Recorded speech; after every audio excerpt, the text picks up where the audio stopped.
নমস্কার বন্ধুরা, Shamsuddin geography study corner চ্যানেলে তোমাদের সবাইকে স্বাগত। আজকে চলে এসেছি ক্লাস 12 তোমাদের জন্য কতগুলি গুরুত্বপূর্ণ এমসিকিউ এবং এসিকিউ প্রশ্নের সাজেশন ও মক টেস্ট পর্বের ভিডিও নিয়ে। আজকে ভিডিওটা আমি নাম দিয়েছি পার্ট 1, এরপরে পার্ট 2, পার্ট 3 এইভাবে অনেকগুলো প্রশ্নের ভিডিও আমি নিয়ে আসবো। সেই জন্য বলবো যে তোমরা একটা খাতা তৈরি করো, খাতাতে আজকে যে ভিডিও যে প্রশ্নগুলো আমার থাকছে সেগুলো তোমরা খাতাতে ভালো করে লিখে নাও। এর পরবর্তীতে পার্ট 2, পার্ট 3 যে ভিডিও আসবে এবং সেখানে যে প্রশ্নগুলো দেওয়া থাকবে তাদের মধ্যে যেগুলো দেখবে যে কমন সেগুলো তোমরা নিজেরাই করতে পারবে, এবং যেগুলো নতুন প্রশ্ন সেগুলো খাতাতে আবার ভালো করে লিখে নেবে। এবং এইভাবে এখন থেকে যদি তোমরা প্র্যাকটিস করতে থাকো, দেখবে ফাইনাল পরীক্ষার সময় কোনো প্রশ্নই আর আনকমন থাকছে না, এবং খুব সহজেই 35-এ 35 তোমরা তুলে নিতে পারবে। ভিডিওগুলো তোমরা দেখো, যদি কোনো অসুবিধা থেকে থাকে, কোনো টপিক বুঝতে না পারো বা কোনো প্রশ্নের সমস্যা থেকে থাকে, কমেন্ট বক্স সবার জন্য খোলা আছে, সেখানে গিয়ে কমেন্ট করবে, আমি কমেন্টে উত্তর দিয়ে দেবো এবং তোমাদের যতটা পারবো আমি সাহায্য করার চেষ্টা করব। চলো ভিডিওটা শুরু করি। ভিডিওটা তোমরা প্রথম থেকে শেষ পর্যন্ত অবশ্যই দেখবে, এবং ভিডিও দেখার পর যদি মনে হয় যে আমার চ্যানেলটা তোমাদের ভালো লেগেছে বা আমার চ্যানেল থেকে তোমাদের কাজে আসছে, তাহলে প্লিজ চ্যানেলটা সাবস্ক্রাইব করবে, লাইক করবে, কমেন্ট করবে এবং বন্ধুদের মধ্যে শেয়ার করে নেবে। প্রথমে দেখো তোমাদের এমসিকিউ প্রশ্ন রেখেছি, 21 নম্বরে অর্থাৎ পরীক্ষায় যেমনভাবে দাও সেভাবেই তৈরি করা আছে। তো প্রথম প্রশ্ন দেখো কি আছে, ভূপৃষ্ঠ থেকে ফ্রিয়েটিক স্তর পর্যন্ত বিস্তৃত অসম্পৃক্ত স্তরকে কি বলে? অ্যাকুইফার, ভাদস্তর, অ্যাকুইকুলেট, অ্যাকুইটার্ড। এখানে উত্তর করবে তোমরা ভাদস্তর। 2 নম্বর প্রশ্ন দেখো কি আছে, কাস্ট ভূমিরূপের প্রধান শিলাস্তর হলো কাদাপাথর, বেলাপাথর, চুনাপাথর, মার্বেল পাথর। এইটার উত্তর তোমরা আমাকে কমেন্ট বক্সে জানাবে। 3 নম্বর প্রশ্ন দেখো কি আছে, যে পুরোদেশীয় বাঁধ উপকূলের সঙ্গে কোনো দ্বীপ বা একাধিক দ্বীপকে যুক্ত করে তাকে কি বলে? ফিওর, টম্বলো, স্পিট, হুক। তো এটার উত্তর করবে তোমরা খ, টম্বলো। পরের প্রশ্ন দেখো, ক্ষয়ের শেষ সীমার প্রবর্তক হলেন Powell, Davis, Gilbert, W Peng. এটার উত্তর হবে অপশন ক, অর্থাৎ পাওয়েল। পরের প্রশ্ন, শতদ্রু নদী যে প্রকার নদীর উদাহরণ তা হলো পূর্ববর্তী নদী, পরবর্তী নদী, অধ্যারোপিত, বিপরা নদী। এখানে উত্তর করবে তোমরা পূর্ববর্তী নদী। পরের প্রশ্ন, মৃত্তিকা পরিলেখের এ স্তর থেকে বি স্তরে খনিজ পদার্থের অপসারণের পদ্ধতিকে কি বলে? Humification, salinization, illuviation, eluviation. এটার উত্তর করবে তোমরা অপশন ঘ, এলুভিয়েশন। পরের প্রশ্ন, উদ্ভিদের জন্য প্রয়োজনীয় প্রধান পরিপোষকের একটি উদাহরণ হলো লৌহ, ম্যাঙ্গানিজ, তামা, নাইট্রোজেন। এখানে তোমরা উত্তর করবে নাইট্রোজেন। পরের প্রশ্ন, এল নিনো আবির্ভাবের বছরে উষ্ণ সমুদ্রস্রোত দেখা যায় কোথায়? মাদাগাস্কার উপকূলে, পেরু ইকুয়েডর উপকূলে, জাপান উপকূলে না অস্ট্রেলিয়া উপকূলে? তো এখানে উত্তর করবে তোমরা পেরু ইকুয়েডর উপকূলে। পরের প্রশ্ন দেখো কি আছে, ক্যালিফোর্নিয়া যে জলবায়ু অঞ্চলে অবস্থিত তা হলো মৌসুমী জলবায়ু অঞ্চল, ভূমধ্যসাগরীয় জলবায়ু, তুন্দ্রা জলবায়ু, মেরু জলবায়ু। এটার উত্তর তোমরা আমাকে কমেন্ট বক্সে জানাবে। পরের প্রশ্ন, একটি মুক্ত ভাসমান জলজের উদ্ভিদের নাম লেখো। হোগলা, পদ্ম, শালুক, কচুরিপানা। এখানে উত্তর করবে তোমরা কচুরিপানা। পরের প্রশ্ন দেখো, সংরক্ষণযোগ্য উদ্ভিদ ও প্রাণীদের সংখ্যা যে পুস্তকের মাধ্যমে প্রকাশ করা হয় তাকে কি বলে? Green data book, red data book, green data card, red data card. তো এখানে উত্তর করবে তোমরা রেড ডাটা বুক। আচ্ছা, পরের প্রশ্ন দেখো, ভারতের একটি বন্যাপ্রবণ রাজ্য হলো হিমাচল প্রদেশ, উত্তরপ্রদেশ, অন্ধ্রপ্রদেশ, মধ্যপ্রদেশ। এই প্রশ্নের উত্তরও তোমরা আমাকে কমেন্ট বক্সে জানাবে। আমি বারবার কেন কমেন্ট বক্সে জানাতে বলছি, কারণ এইগুলো করার ফলে তোমাদের মক টেস্ট পর্বটাও হয়ে যাবে, অর্থাৎ তোমাদের প্র্যাকটিসগুলো বেশি ভালো হবে।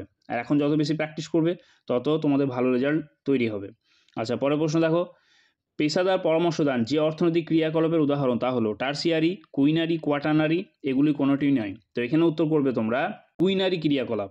আচ্ছা, পরের প্রশ্ন দেখো, যিনি প্রথম শস্য সমন্বয়ের ধারণাটি অবতারণা করেন? কে কে?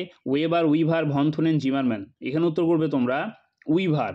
পরের প্রশ্ন দেখো, শিল্প স্থানিকতা ন্যূনতম ব্যয় তত্ত্বটির প্রবর্তক হলেন Augustus, Alfred Weber, George Renner, Zimmermann. এটা তোমরা সবাই জানো, খুবই সহজ প্রশ্ন। উত্তর হবে আলফ্রেড ওয়েবার। পরের প্রশ্ন দেখো, আমেরিকা যুক্তরাষ্ট্রের ডেট্রয়েট কী জন্য বিখ্যাত? কার্পাস শিল্পের জন্য, মোটর গাড়ি, পেট্রো রসায়ন শিল্প না কাগজ শিল্পের জন্য? তো এখানে উত্তর করবে তোমরা মোটর গাড়ি নির্মাণ শিল্পের জন্য। পরের প্রশ্ন দেখো, ভারতের মহাকাশ গবেষণা কেন্দ্র ইসরো অবস্থিত কোথায়? বেঙ্গালুরুতে, হায়দ্রাবাদে, কলকাতাতে, কেরালাতে। এটার উত্তর করবে তোমরা বেঙ্গালুরুতে। পরের প্রশ্ন, শিক্ষকের শিক্ষাদান কোন শ্রেণীর অর্থনৈতিক কার্যাবলী? প্রথম, দ্বিতীয়, তৃতীয়, চতুর্থ। এটার উত্তর তোমরা আমাকে কমেন্ট বক্সে জানাবে। পরের প্রশ্ন, ভারতের সাক্ষরতা হার কত? 74, 76, 84 না 86.06? তো এখানে উত্তর করবে তোমরা 74.04%। পরের প্রশ্ন, একটি পুষ্করিণীকে কেন্দ্র করে যে বসতি গড়ে ওঠে তাকে কি বলে? শুষ্কবিন্দু বসতি, আর্দ্রবিন্দু বসতি, রৈখিক বসতি, বর্গাকার বসতি। তো এখানে উত্তর করবে তোমরা আর্দ্রবিন্দু বসতি। পরের প্রশ্ন, ভারতের একটি পরিকল্পিত অঞ্চলের উদাহরণ দাও। দামোদর উপত্যকা, হলদিয়া শিল্পাঞ্চল, হুগলি শিল্পাঞ্চল, ডিগবই নাহারকাটি অঞ্চল।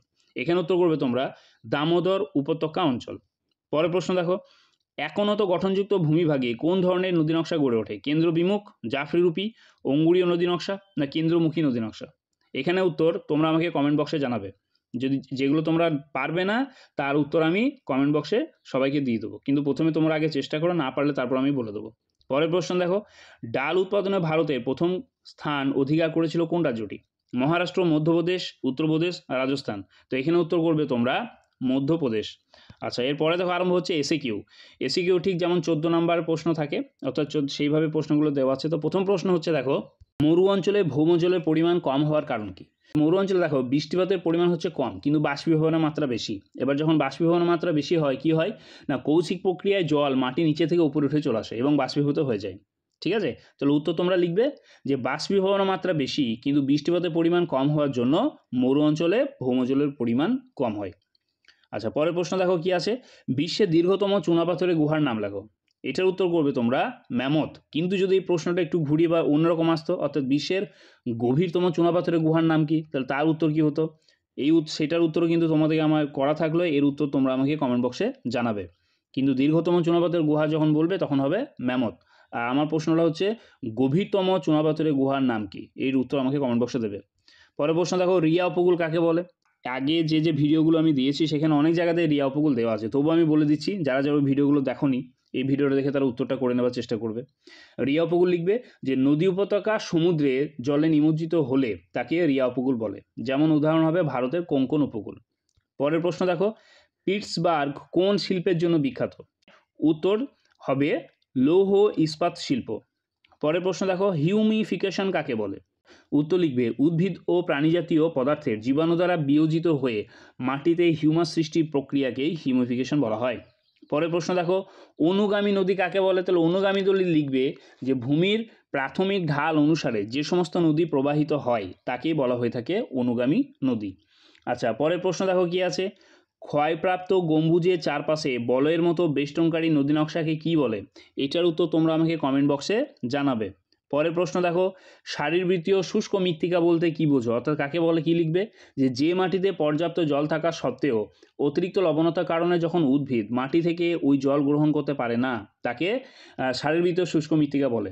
যেমন কি হবে যে সুন্দরবনে লবণাক্ত মৃত্তিকা। পরের প্রশ্ন দেখো, অন্তর্ধৃত সীমানা বা অক্লুশন কাকে বলে? কি লিখবে যে নাতিশীতোষ্ণ ঘূর্ণবাতের পঞ্চম পর্যায়ে শীতল সীমান্ত এবং উষ্ণ সীমান্ত পরস্পরের সঙ্গে মিলিত হয়ে যে সীমান্তের সৃষ্টি করে তাকে অন্তর্ধৃত সীমানা বলে। পরের প্রশ্ন দেখো, ভাসমানমূলী জলজ উদ্ভিদের সংজ্ঞা দাও। কি লিখবে উত্তর যে যেসব উদ্ভিদের মূল মাটির সঙ্গে যুক্ত না থেকে জলের উপর ভেসে বেড়ায় তাকে ভাসমানমূলী জলজ উদ্ভিদ বলে। যেমন উদাহরণ হিসেবে হবে কচুরিপানা। পরের প্রশ্ন দেখো কি আছে, জেট বায়ুপ্রবাহ কি বা কাকে বলে? উত্তর লিখবে যে ভূপৃষ্ঠ থেকে 9 থেকে 12 কিলোমিটার উচ্চতায় ঊর্ধ্ব ট্রপোস্ফিয়ারে প্রায় 300 কিলোমিটার গতিবেগে প্রবল শক্তিশালী যে বায়ু পশ্চিম থেকে পূর্ব দিকে প্রবাহিত হয় তাকে জেট বায়ুপ্রবাহ বলা হয়। পরের প্রশ্ন দেখো, কোন জলবায়ুকে বিনোদনের জলবায়ু বলা হয়? তো এখানে উত্তর করবে তোমরা ভূমধ্যসাগরীয় জলবায়ু। পরের প্রশ্ন দেখো, গিজার কাকে বলে? কি উত্তর লিখবে যে ভূপৃষ্ঠে যেসব উষ্ণ প্রস্রবণের জল ও বাষ্প নিয়মিতভাবে একটা নির্দিষ্ট সময় অন্তর স্তম্ভের আকারে অনেক উঁচুতে উঠে যায় তাকেই গিজার বলে। পরের প্রশ্ন দেখো, ভারতের সয়াবিন উৎপাদনকারী দুটি উল্লেখযোগ্য রাজ্যের নাম লেখো। কি কি লিখবে? প্রথম হচ্ছে মধ্যপ্রদেশ এবং দ্বিতীয় হচ্ছে মহারাষ্ট্র। পরের প্রশ্ন, রাস্তার ধারে কোন ধরনের বসতি গড়ে ওঠে? এখানে তোমরা উত্তর করবে রৈখিক বসতি। পরের প্রশ্ন দেখো কি আছে, ভূমধ্যসাগরীয় জলবায়ু অঞ্চলের প্রধান বৈশিষ্ট্য কি? এটার উত্তর কিন্তু আমাকে কমেন্ট বক্সে জানাবে। এই গেল তাহলে তোমাদের এমসিকিউ এবং এসিকিউ পর্বে সাজেশন প্লাস মক টেস্ট। এরপরে আবার আমি নতুন ভিডিও নিয়ে আসবো, তোমরা সঙ্গে থাকো। ভিডিওটা ভালো লেগে থাকলে চ্যানেলটা অবশ্যই সাবস্ক্রাইব করবে, লাইক করবে, কমেন্ট করবে এবং বন্ধুদের মধ্যে শেয়ার করে দেবে। তো আজকের মতো এখানে দেখা হচ্ছে পরের ভিডিওতে খুব তাড়াতাড়ি।